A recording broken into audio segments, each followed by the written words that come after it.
بسم اللہ الرحمن الرحیم۔ السلام علیکم ورحمۃ اللہ وبرکاتہ۔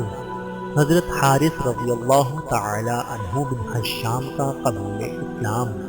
حضرت حارث مشہور دشمن اسلام ابو جہل کے حقیقی بھائی تھے۔ حارث مکے کے رئیس اور بڑے مخیر اور فیاض آدمی تھے۔ سدھا غریبوں کی روٹی ان کی ذات سے چلتی تھی۔ حضور کو ان کے اسلام کی بڑی خواہش تھی۔ ایک مرتبہ ان کا ذکر آیا تو فرمایا حارث سردار ہیں، کیوں نہ ہو ان کے باپ بھی سردار تھے، کاش خدا انہیں اسلام کی ہدایت دیتا۔